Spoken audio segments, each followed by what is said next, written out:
Olá, mais um Saúde é Vida começando aqui na tela da TV Câmara Campinas. A você de casa, muito obrigada pela companhia e audiência. Hoje a gente vai falar sobre uma doença que atinge 1 milhão de brasileiros, o Alzheimer. Quem vai explicar, tirar todas as dúvidas, detalhar essa doença é a neurologista Jerusa Smith. É ela que já está aqui na tela comigo. Por causa da pandemia, você de casa já sabe, a gente está fazendo as entrevistas assim de maneira online e a doutora Jerusa parou aí um pouquinho o atendimento para falar com a nossa equipe. Muito obrigada, viu, doutora? Obrigada pelo convite, é um prazer participar. Doutora, então para começar eu queria que a senhora me explicasse o que é o Alzheimer. A doença de Alzheimer é a principal causa de demência na maioria dos países do mundo. É uma doença neurodegenerativa, que significa que a gente não sabe por que alguns indivíduos desenvolvem essa doença e outros não. E ela é progressiva e incurável até o momento. O principal sintoma da doença de Alzheimer, na maioria das vezes, é a perda de memória para os fatos recentes. Então, o indivíduo começa a ter dificuldade para se lembrar de coisas que aconteceram há poucos dias ou há poucos minutos atrás. Aí, com a evolução da doença, esse indivíduo começa a ter dificuldade em se localizar no espaço, dificuldade em outras áreas cognitivas, por exemplo, atenção, linguagem, dificuldade em comportamento, sintomas de alucinação, sintomas de delírio, por exemplo, com o avançar da doença. Doutora, a gente consegue detalhar mais o que acontece com o cérebro da pessoa que tem o Alzheimer? No cérebro da pessoa, a gente sabe que tem duas proteínas importantes que se alteram. Uma proteína chama beta-amiloide, que começa a se depositar no espaço fora das células, e a outra proteína que chama tau, que sofre um processo que a gente chama de fosforilação dentro do neurônio. Isso leva à morte neuronal. Isso se inicia em regiões inicialmente e mais frequentemente em regiões relacionadas com a formação de novas memórias e vai se espalhando depois com o avançar da doença por todo o cérebro. E normalmente aparece aí com qual idade, doutora? Ela é muito mais comum após os 65 anos e em indivíduos com baixa escolaridade, analfabetos, após os 60 anos. Então, ela é uma doença associada ao envelhecimento, ao processo de envelhecimento cerebral. Ela pode acontecer antes dessas idades que eu citei, mas é mais infrequente. E, e como que percebe? O que a família nota, ou o paciente que nota que está com Alzheimer? Como que é esse processo até chegar ao diagnóstico? Então, o principal sintoma realmente é a perda de memória, na maioria dos pacientes. Alguns pacientes com menor frequência percebem uma dificuldade em encontrar palavras, em formular frases, mas o sintoma mais frequente, na maioria das vezes, realmente é a alteração de memória. Então, o indivíduo começa a ter algumas dificuldades que ele não tinha antes, por exemplo, começa a precisar anotar seus compromissos, coisa que ele não fazia antes, começa a esquecer, por exemplo, de pagar uma conta, né? Ou esquecer uma informação, um recado que deram a ele poucos dias atrás. Então, esse é o grande sintoma que leva o indivíduo ou a família a perceber que existe uma dificuldade. Mas aí é a memória recente que ele É a perde? memória O que recente, é a memória aconteceu no recente. passado, ele costuma lembrar de tudo? Exatamente, até os familiares falam, mas por que que ele lembra do casamento que aconteceu há 40 anos atrás e não consegue lembrar do que aconteceu uma semana atrás? Justamente porque a doença começa numa região que a gente chama de hipocampo, que é o nosso portal das novas memórias, é onde entram as novas memórias no nosso cérebro. E essa estrutura, o hipocampo, ela é responsável, então, pelo processo de formular novos aprendizados, novas memórias. Uma vez que o indivíduo consolida a memória, a gente chama assim, a memória passa do hipocampo para outra região do cérebro, ela fica consolidada, então ela fica mais difícil de ser perdida. E esse processo de consolidação demora meses ou anos para acontecer. Então, inicialmente, o indivíduo tem problema de memória recente. Com o avançar da doença, a doença também vai se espalhando pelas essas regiões onde a memória já está consolidada. Então, é comum em fase moderada, fase grave da doença, o indivíduo, por exemplo, não reconhecer os filhos, não reconhecer o cônjuge, porque daí ele também começa a perder a memória mais remota. Como que funciona todo esse processo? O paciente chegou até um médico e como que é feito esse diagnóstico? Então, o diagnóstico de doença de Alzheimer, ele é ainda eminentemente clínico, né? Então, a gente faz a anamnese, que é a história clínica, a pergunta dos sintomas para o paciente, e depois nós fazemos uma testagem para a gente realmente verificar se existe um comprometimento de memória ou não. É comum, por exemplo, em pacientes deprimidos, existe uma queixa de memória, mas daí quando a gente testa, a memória está intacta, né? Então, o médico faz testes apropriados para definir, bom, isso é uma queixa só de memória ou realmente a memória está comprometida? Uma vez que o médico detecta que a memória está comprometida, então ele vai solicitar alguns exames clínicos. A gente sabe, por exemplo, que uma disfunção da tireoide pode alterar mecanismos cognitivos. Então, a gente vai pesquisar algumas alterações nos exames de sangue e também vamos solicitar uma foto do cérebro, que pode ser tanto uma tomografia como uma ressonância magnética. A foto do cérebro, ela tem o intuito de descartar outros comprometimentos. Tem um comprometimento muito importante no nosso meio, que é o comprometimento vascular. Então, às vezes, a gente faz uma ressonância e vê que o indivíduo teve alterações vasculares, que a gente chama de microalterações vasculares, como se fossem pequenos derrames, que o indivíduo não teve nenhum sintoma, mas que a gente sabe que é a causa daquele declínio cognitivo. Na doença de Alzheimer, ou essa foto está normal, ou eventualmente mostra uma redução dessa região que eu falei, que é o hipocampo. Na maioria das vezes, isso é uma dessas duas alterações, quer dizer, a não alteração, né, no exame normal, ou a redução do hipocampo. E essa é uma doença que atinge mais homens ou mulheres? Mais mulheres, é uma doença que compromete mais mulheres. Tem um porquê disso, doutora? A gente não sabe, tem várias teorias, mas a gente não tem certeza por que as mulheres são mais comprometidas do que os homens. E depois do diagnóstico feito, como que funciona o tratamento? É possível evitar que a doença fique mais grave ou ainda não, doutora? Então, o tratamento, ele visa, até o presente momento, retardar a progressão da doença. Então, a gente sabe que quanto mais precocemente nós instituirmos o tratamento, melhor a chance daquele indivíduo de se manter estável ou com uma piora muito lenta ao longo de alguns anos, né? A gente sabe que se a gente olhar no longo prazo, a doença não tem cura, a doença vai evoluir a despeito do tratamento. E doutora, como é que funciona? Como que é essa evolução? É muito rápida ou não? O paciente começa então perdendo a memória e depois, como que é? Qual que é o processo? Existe assim, tipo, a maioria perde a memória, depois tem gente que fica Existe. agressiva, como que é? Então, nas fases, a gente divide didaticamente em 3 fases, leve, moderada e grave, né? Nas fases moderada e graves, existe em cerca de 40% alterações comportamentais importantes, agressividade, delírios de roubo, delírios de ciúme, pode haver alucinação, pode haver uma apatia intensa, que é um sintoma que incomoda muito os familiares com os pacientes que convivem, dos pacientes com demência, né? A evolução média é de 7 a 10 anos de doença, mas isso é uma média, tem indivíduos que evoluem muito mais rapidamente e tem indivíduos que evoluem em 15, 20 anos com a doença de Alzheimer. E doutora, como que fica? A senhora falou, é a família que normalmente começa a perceber essa falta de memória, que tem alguma coisa errada. Como que fica a família nesse momento? A senhora também, como médica, também acaba acompanhando os familiares? Então, a gente diz que o início da doença, às vezes o próprio indivíduo percebe que está declinando a memória numa fase que a gente chama de comprometimento cognitivo leve.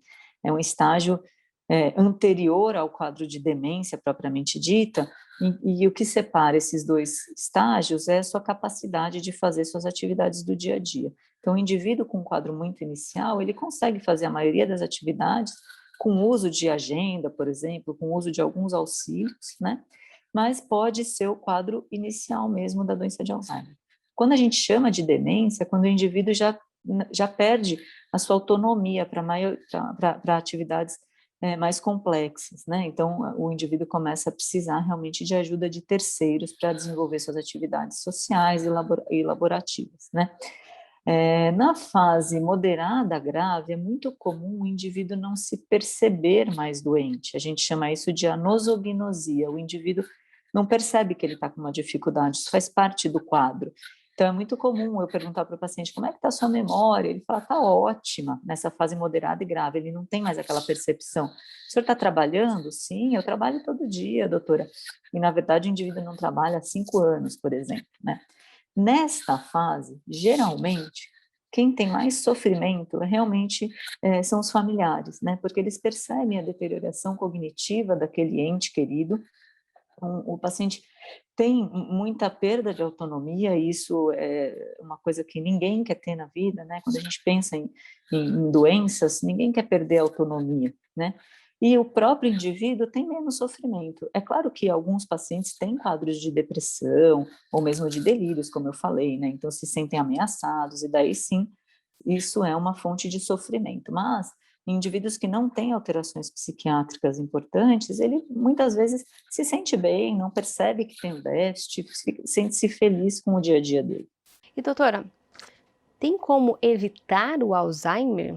A gente não tem como evitar, né? Então, se eu for ter Alzheimer, eu posso tomar todas as medidas que eu vou te falar, que são medidas preventivas, mas eu vou ter no final das contas, eu não consigo realmente impedir que a doença evolua.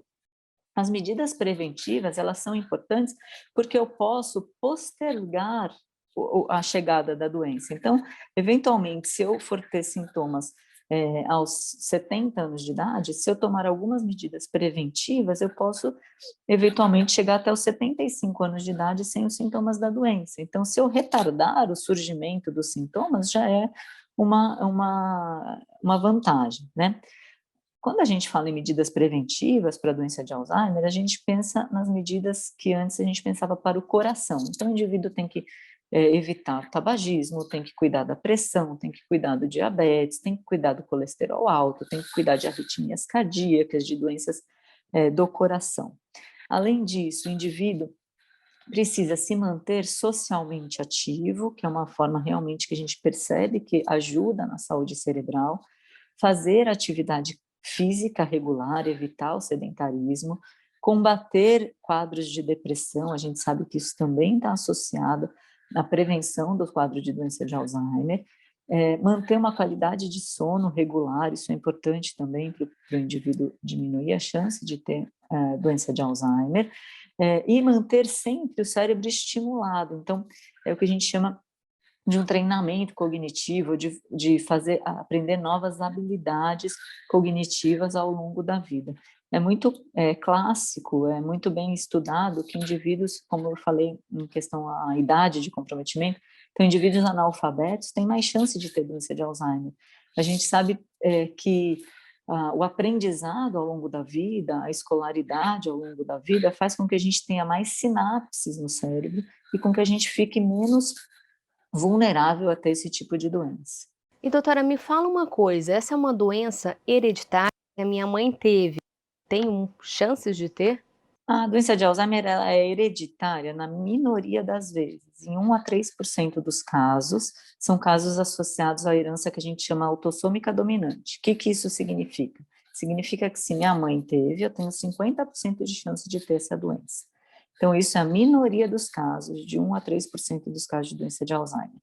E geralmente associados a quadros em instalação em pessoas mais jovens, antes dos 65 anos de idade.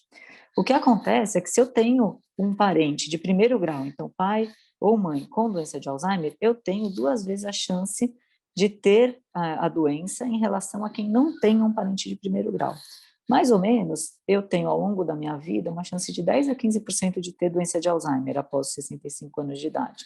Se eu tenho pai ou mãe com doença de Alzheimer, essa chance dobra, então fica de 20 a 30% de chance de ter a doença de Alzheimer. E essa doença pode levar a outras também? Não, a doença de Alzheimer é uma doença que, por haver uma perda de autonomia e em fases graves um comprometimento motor, o indivíduo pode inclusive ficar acamado, né? Em fases muito avançadas da doença, a gente pode ter algumas complicações clínicas, como pneumonia, infecção urinária, complicações infecciosas que estão associadas à ocorrência da doença, mas mais em relação à imobilidade, dificuldade com higiene pessoal, essas questões. E doutora, tem como relacionar, a gente está vivendo num momento aí de pandemia, né? Como que fica a vida da pessoa que tem Alzheimer e a pandemia? Essa pessoa pode também ter o estado mais grave da doença? Essa pessoa deve se vacinar também? Como que está nesse momento? Então, todos devemos nos vacinar, né? Uma vez que a gente tem a oportunidade, a gente deve se vacinar. A gente sabe que os idosos e pacientes com demência têm mais chance de ter Covid grave e maior chance de morte por Covid, né? Por isso que a vacinação começou na população idosa, né? E outra questão da pandemia é a questão do isolamento social. A gente sabe que o isolamento social ele é importante, ele é necessário, enquanto há uma taxa de transmissão tão grande do coronavírus na nossa população. Então, a principal forma de prevenção de você contrair a Covid é realmente o isolamento social. Como eu falei para você, o indivíduo, uma das formas de prevenção da demência, da doença de Alzheimer, é a sociabilização. Então, certamente, o isolamento social trará como consequência uma maior quantidade, né, de pacientes evoluindo com doença de Alzheimer ao longo desses últimos anos, e também para os indivíduos que já têm doença de Alzheimer ou outras formas de demência, o isolamento social acaba trazendo maior chance de complicações que a gente chama de sintomas psiquiátricos.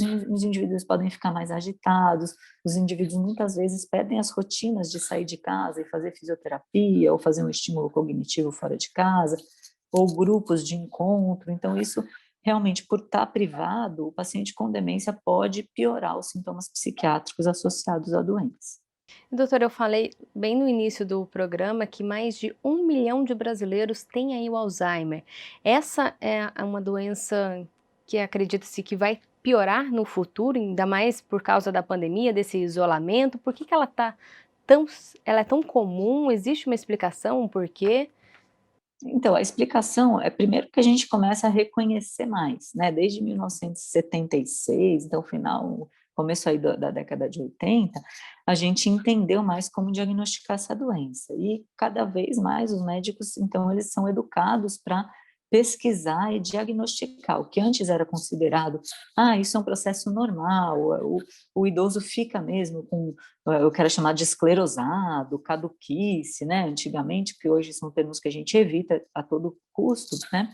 Hoje a gente entende que isso não é dentro da normalidade. O envelhecimento normal não é um envelhecimento de perda cognitiva que leva ao comprometimento das atividades do indivíduo. Então, esse é um ponto, a gente diagnostica mais, os indivíduos vão mais atrás, as pessoas entendem que isso não é mais normal, né? E o outro ponto é o envelhecimento da população. Então, a população mundial está envelhecendo, a população brasileira estava envelhecendo antes da pandemia, não sei como é que nós vamos ficar por aumento grande, né, da mortalidade em idosos em relação à Covid, mas o envelhecimento é o principal fator de risco da doença de Alzheimer. Então, à medida que nós temos uma população de mais idosos, a gente tem mais chance de ter pacientes com doença de Alzheimer nessa população.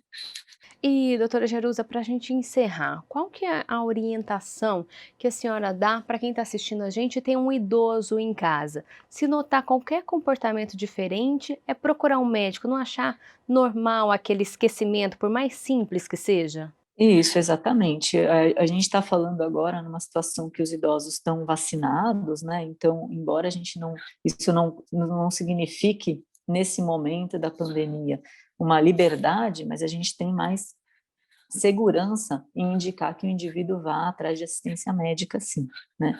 Então, ao notar uma perda de memória, um comprometimento das atividades, ou mesmo uma perda de memória que ainda não levou a um comprometimento, mas que existe um declínio em relação a alguns meses antes, o indivíduo deve procurar uma assistência médica especializada, sim. E o que dizer para a família, doutora, que tem um idoso com Alzheimer em casa? Dizer que é importante nesse momento de isolamento e realmente de falta de perspectiva da gente sair de casa, criar uma rotina, fazer atividades conjuntas, o idoso e o cuidador, que tragam um pouco de relaxamento. Então, tem muitas atividades, fazer um artesanato, fazer pintura, fazer alguma atividade física mesmo em casa, se for possível, né? Fazer um alongamento. Então, tentar trazer uma rotina nesse momento da pandemia, nesse momento do isolamento social. Se morar perto de um parque, por exemplo, pode ir com máscara, fazer atividade física num lugar aberto, né? Isso é importante, fazer uma caminhada, por exemplo, isso é importante para melhorar tanto a evolução da doença e também dos distúrbios comportamentais. De uma maneira geral, então é importante a gente sempre manter o nosso corpo e o nosso cérebro ativos. Sim, sim, isso é muito importante mesmo. A gente sabe que a atividade física aeróbica regular, ela é importante para a prevenção, tem trabalhos até mostrando que aumenta aquela região, aquela estrutura que eu falei, o hipocampo, né? E manter o cérebro ativo é importante como forma de prevenção, então aumentar as sinapses entre os neurônios, e uma vez a doença instalada, para a gente tentar também retardar a progressão da doença mais rapidamente. Tentar retardar a progressão da doença e impedir que ela evolua mais rapidamente. Doutora Jerusa, eu sei que a senhora tem muito atendimento aí, por isso eu já vou encerrar, mas antes eu quero agradecer a sua participação aqui no Saúde à Vida. Obrigada pelo convite, estou à disposição. Então, mais uma vez, muito obrigada. E você de casa, não saia daí, porque o Saúde à Vida ainda não acabou. A gente vai continuar falando sobre Alzheimer, sim, só que por um outro ângulo, o da família. Não saia daí, a gente volta já já.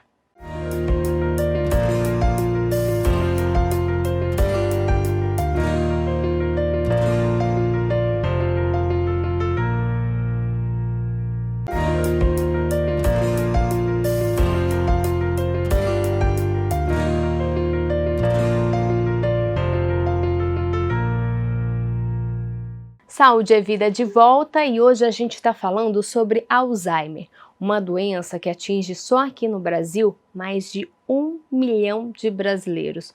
Número bem alto, né?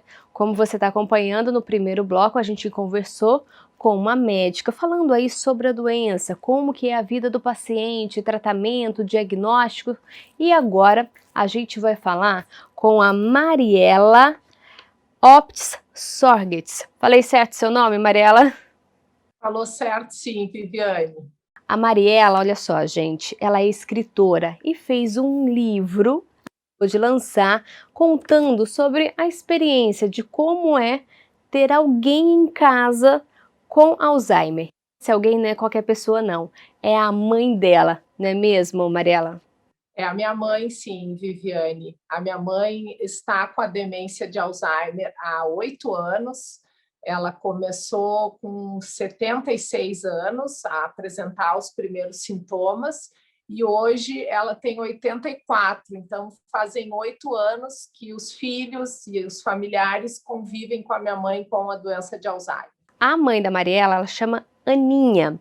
Eu queria que você me contasse como que era a Aninha antes do Alzheimer. Eu fico muito feliz de tu me fazer essa pergunta, Viviane, porque eu gosto sempre de reforçar que existia uma pessoa antes de ser acometida pela doença de Alzheimer. Então, assim, existia uma outra pessoa, uma outra mãe que era absolutamente ativa. A minha mãe é professora de formação, deu aula a vida inteira no ramo de pedagogia. A minha mãe sempre foi uma pessoa muito envolvida na comunidade, com projetos voluntários, envolvida nos grupos de oração da igreja. Então, ela era uma pessoa totalmente ativa e nos surpreendeu. Tenho certeza que surpreendeu a ela no início e surpreendeu a nós, os filhos, quando nós percebemos esse início do processo demencial. E como que foi esse começo? O que ela começou a apresentar? Então, eu hoje, passado todo esse tempo que eu convivo e aprendi um pouco sobre a doença, eu percebo que os sinais iniciais eram muito sutis. Eu percebo que os sinais iniciais, eles eram sinais que eles estavam muito parecidos com os sinais do avanço da idade, vamos chamar assim. Então, assim, determinados esquecimentos, determinados atrapalhos, uma certa ansiedade em alguns momentos que exigiam um pouco mais dela.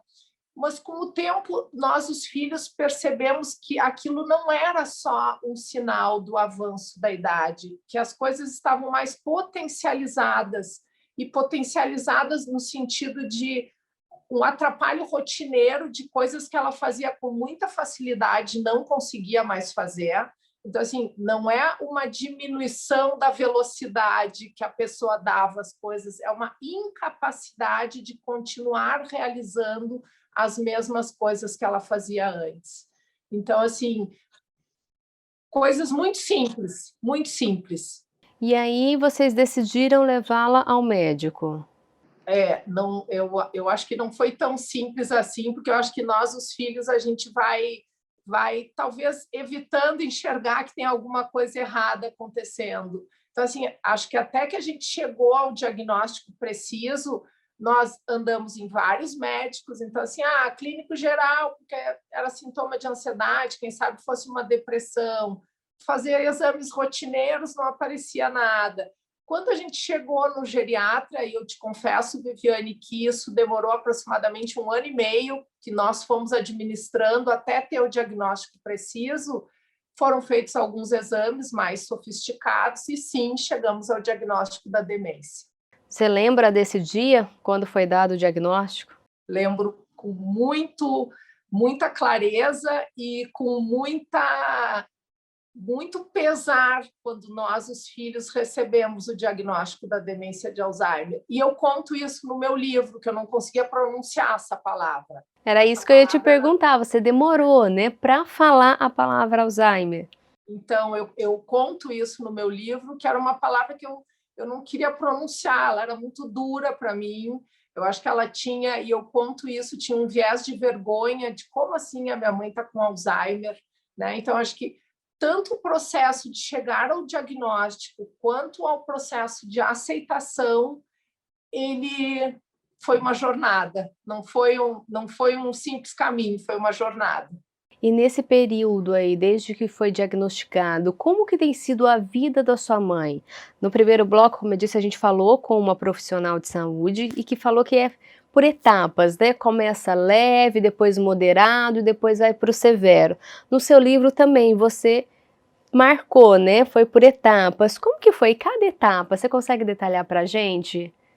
Então, o meu livro está exatamente assim, dividido nas 3 fases, com um objetivo muito peculiar, que é poder auxiliar outros filhos e outras famílias a entenderem esse processo demencial em famílias que foram pegas tão de surpresa como a minha. Então, assim, se hoje eu tivesse que detalhar as 3 fases, eu te diria que a fase leve da doença, ela vem muito associada aos sintomas normais da velhice e que hoje eu consigo prestar atenção que esse percurso estava alterado, quer dizer, não eram esquecimentos normais, não eram atrapalhos normais, existia uma potencialização da desorganização dela, tanto física, e eu me refiro à condição de como se vestir adequadamente, a saber a temperatura que estava na rua para poder acertar a roupa, quanto mental, existiu muito atrapalho na fase leve. Acho que na fase moderada, Viviane, a gente vai enfrentando as situações à medida que elas vão aparecendo. E eu te confesso que na fase moderada, quando a gente percebeu os primeiros sinais, assim, que ela, por vezes, se atrapalhava para nos reconhecer como filhos, se atrapalhava para reconhecer as netas. Existe uma característica muito forte que aconteceu com a minha mãe na fase moderada, que é a síndrome do pôr do sol, assim, que é uma agitação ao entardecer, e essa agitação ela vinha muito associada a medo, a angústia, a ansiedade, a não querer ficar sozinha. E eu acredito que hoje, na fase severa que a minha mãe se encontra da doença, o que nós, os filhos, mais somos recompensados é ainda pela presença física dela, porque ela está viva, está aqui conosco, e, na verdade, é todo um atendimento muito especial que se dá diariamente, porque ela precisa fazer fisioterapia, ela precisa se alimentar adequadamente, ela precisa de ajuda para absolutamente todas as tarefas que envolvem a presença dela. Então, assim, acho que nós somos beneficiados de poder ter todos esses cuidados com a doença avançando tão progressivamente. Eu vejo aí que você se emociona ao falar da sua mãe. Desculpa. Imagina. Essa é uma doença que não afeta só o paciente, né? A família toda acaba ali se envolvendo, sofrendo, vivendo aquela expectativa de cada dia. Como que é para a família, assim, ter alguém com Alzheimer? O que vocês precisaram fazer? Teve adaptação? Como que foi? Uniu mais vocês, as irmãs?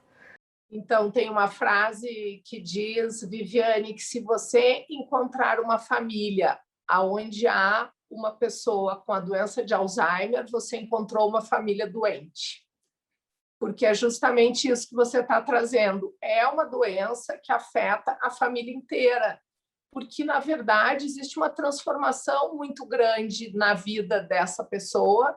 E, no caso da minha mãe, sendo ela a pessoa absolutamente ativa que ela era, e a pessoa absolutamente disponível, e uma pessoa que resolvia coisas pelos filhos, pelo marido, pela comunidade o tempo inteiro, eu costumo dizer que o que a doença trouxe, num primeiro momento, para nós foi desorganização.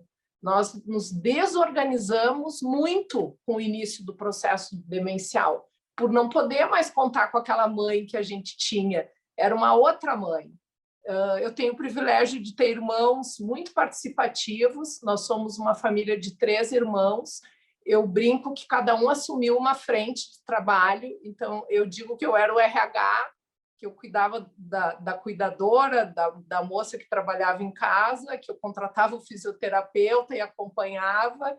Eu digo que o meu irmão era a pessoa operacional, porque precisa fazer algumas adaptações na casa, né? Quando o paciente passa a precisar de cadeira de rodas, passa a precisar de andador, quer dizer, as casas também não são totalmente preparadas para isso. Então, eu brinco que o meu irmão era o operacional e que a minha irmã era o administrativo financeiro, porque a família precisa assumir até as pequenas coisas, as contas desse idoso, precisa assumir o manuseio com dinheiro, com talão de cheque, com cartão de crédito.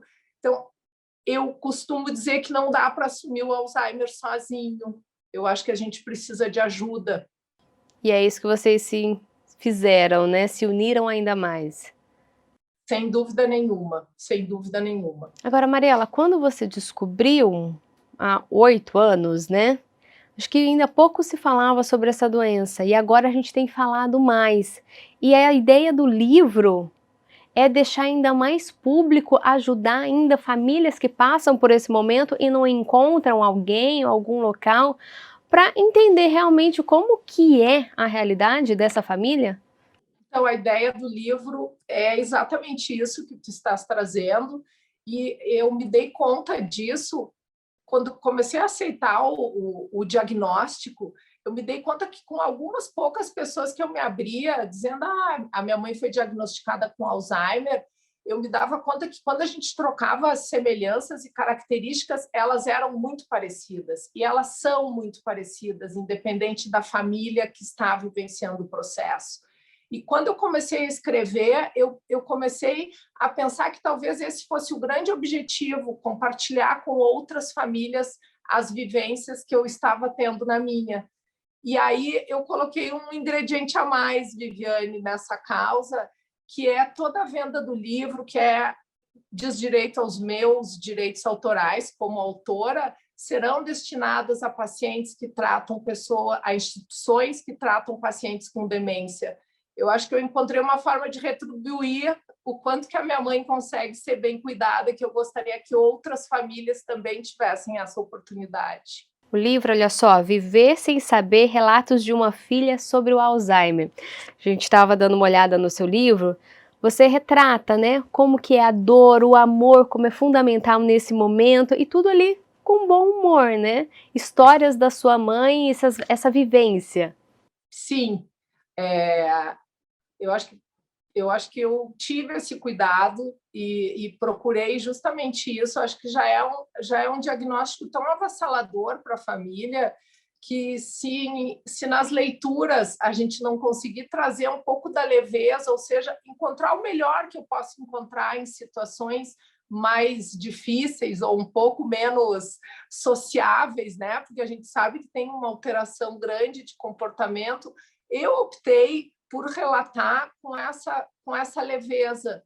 E eu acho que tem todas essas pílulas aí, tem as pílulas de amor o tempo inteiro, pílulas de dor, não tem como não ter dor, e pílulas de humor, mas eu acho que é uma leitura leve, eu acho que é possível compreender um pouco melhor as fases do Alzheimer a partir do livro. E tem alguma parte do livro aí que você gosta mais, que vale a gente ressaltar aqui, algum momento com humor, algum momento aquele que você nunca sentiu tanto amor pela sua mãe? Qual que é essa parte?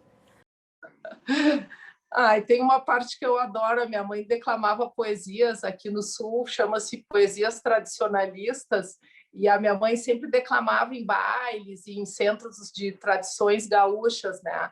E numa das caminhadas com ela, na fase moderada da doença, eu escutei assim uma música num desses centros de tradição e perguntei para ela se ela queria entrar.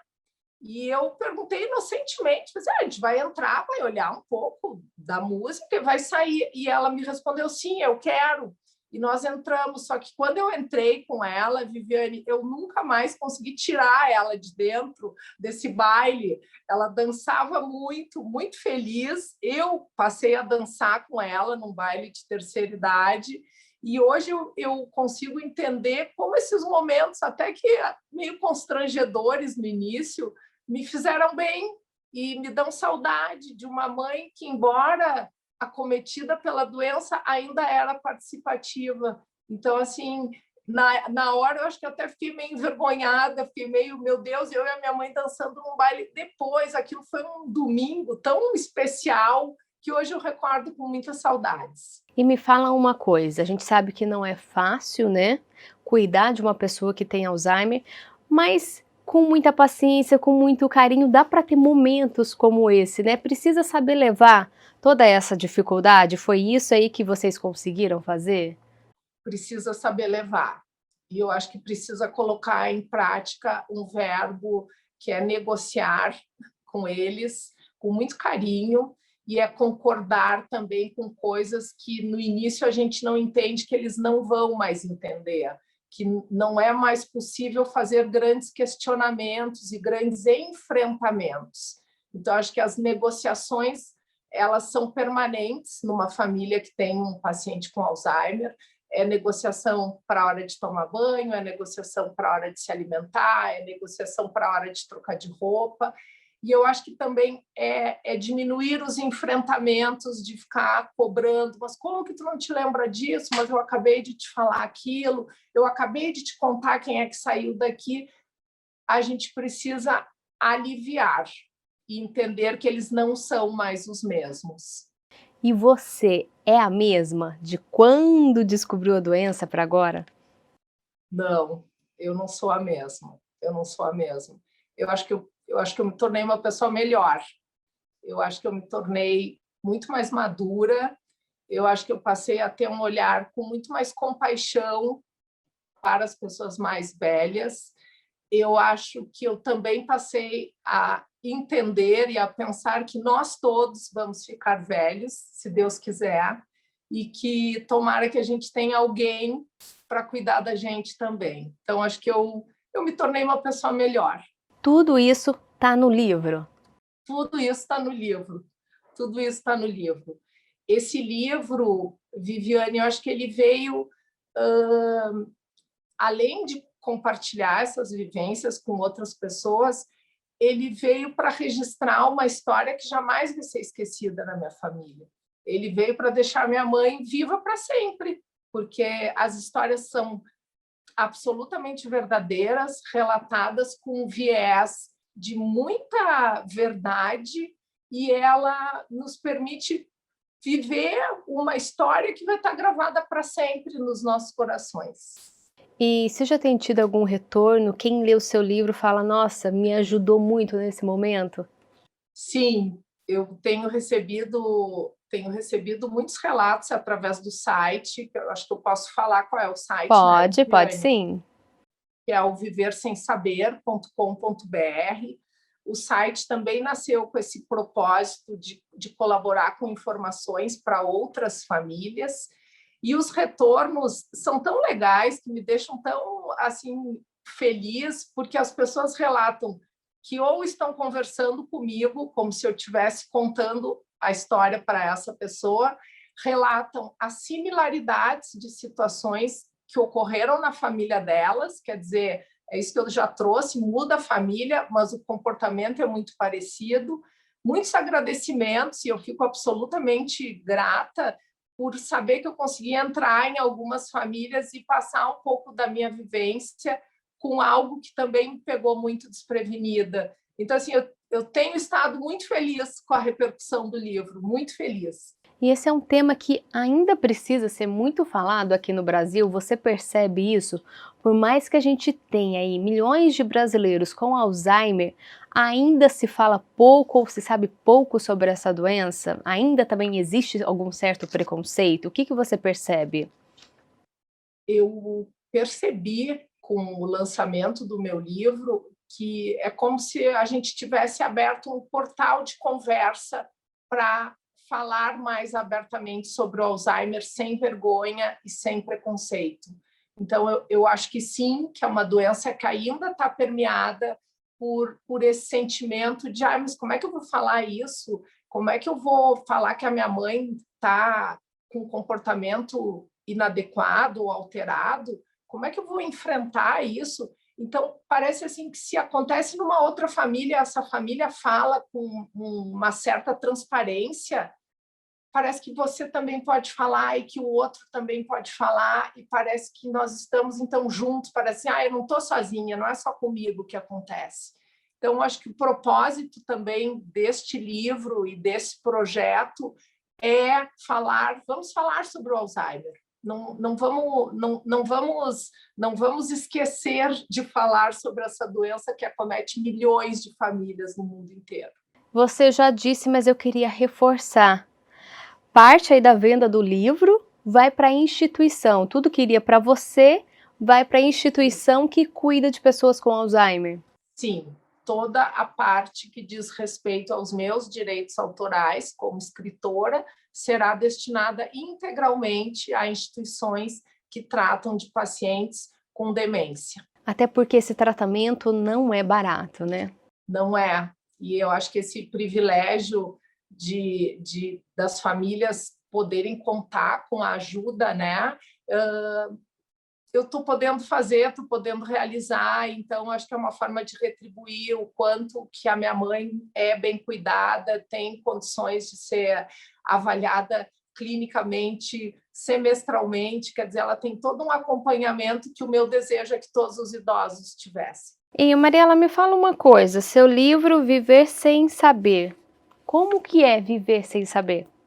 Eu acho que é duro mais para os familiares do que para o paciente. Embora na fase inicial ela ainda tivesse muitos nuances assim de entender o que estava acontecendo, eu acho que o viver sem saber dói.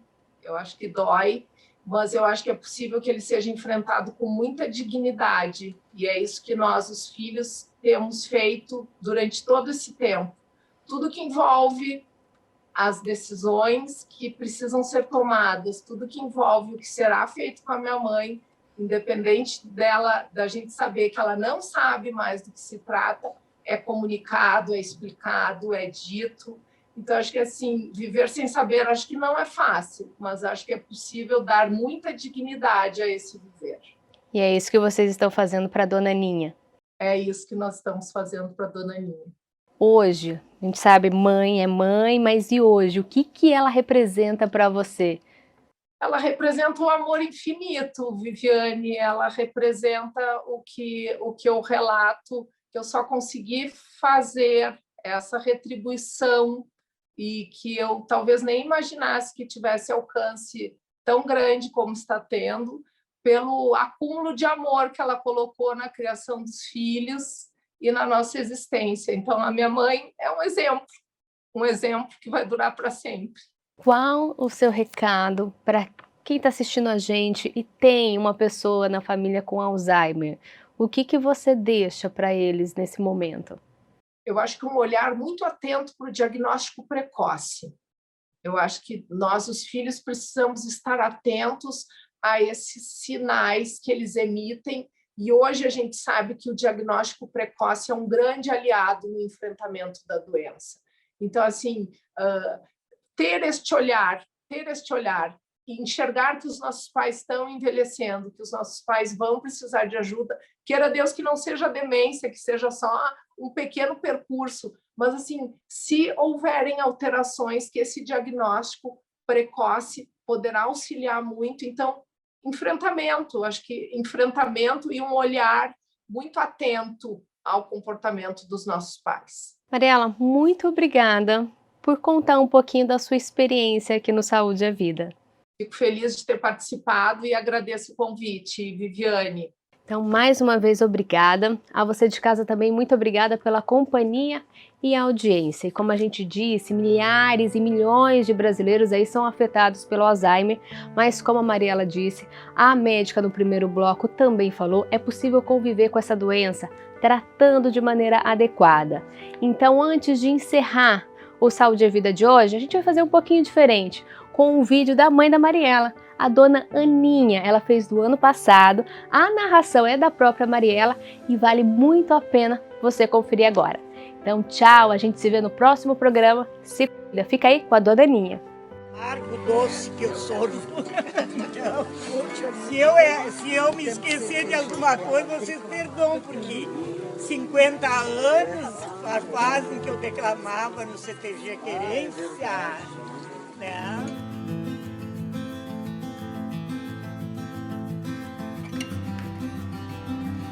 Setembro é considerado o mês nacional da luta contra o Alzheimer, doença degenerativa e ainda sem cura, mas que com diagnóstico precoce e tratamento adequado pode melhorar e muito a qualidade de vida do paciente. Convivo diariamente com essa doença há 7 anos, quando recebemos o diagnóstico da minha mãe, Aninha. O tempo de convivência nos trouxe muitas perguntas, incertezas, mas também respostas. É possível combater o Alzheimer? Acredito que é possível compreender a doença, aceitando esse desafio que se impõe para o paciente e para a família. Como? Com amor, compaixão, respeito, paciência, conhecimento e diagnóstico precoce. Lembre-se, na doença de Alzheimer é a memória que se vai, não o amor.